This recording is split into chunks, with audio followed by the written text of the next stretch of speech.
Jason et la toison d'or d'Hélène Montardre. Chapitre 7. La toison d'or. La nuit est tombée, Médée est inquiète.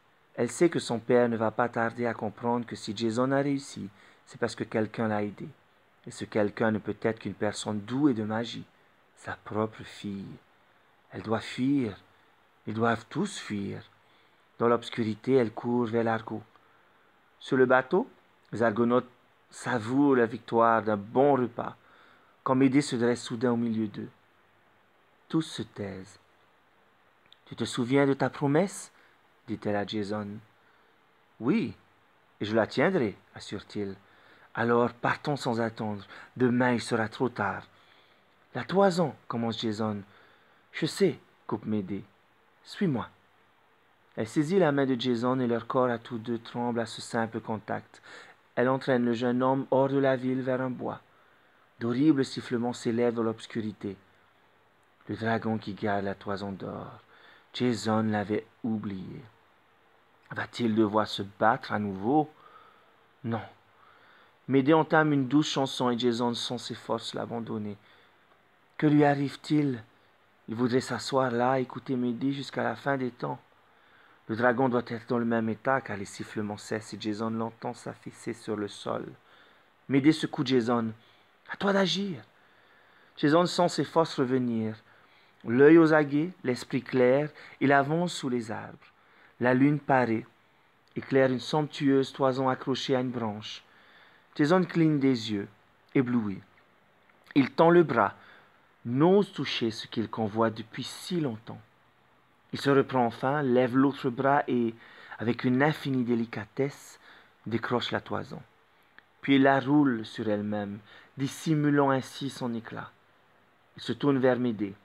C'est le visage de la jeune magicienne qui brille à présent sous la lune. Il se penche vers elle, pose ses lèvres sur les siennes, puis lui saisit la main en murmurant « Viens, dépêchons-nous. » L'Argo cingle vers le large. Cette fois-ci, les vents sont avec les Argonautes et s'engouffrent dans la voile qu'ils ont déployée. Au cours de leur périple, ils ont perdu quelques compagnons, mais ils rapportent ce qu'ils sont venus chercher, la toison d'or et avec elle le souvenir de Phrixos. Mieux encore, Médée la magicienne et les enfants de Phrixos lui-même les accompagnent. Le regard fixé sur l'horizon, Jason fait le décompte des jours qui les séparent de Iolcos, et il se réjouit. Bientôt, ils reverront leur ville. Enfin, c'est ce qu'il croit, car il ignore les épreuves qui attendent les Argonautes. Il ignore qu'Apsyrtos, le frère de Médée, les poursuivra sans relâche jusqu'à ce que Jason le tue, que l'Argo devra affronter une tempête qui l'entraînera vers le nord, loin de la route du retour, sur un fleuve inconnu qui les conduira dans une autre mer. Il ignore qu'ils dériveront sur un golfe marécageux où leur bateau s'enlisera et qu'ils devront porter l'Argo durant 12 jours et 12 nuits à travers le désert avant de retrouver la mer. Il ne sait rien de la pluie de rochers que le géant Talus lancera sur l'Argo du haut d'une montagne, ni de leur errance sur la mer de Crète dans une nuit sombre et sans fin.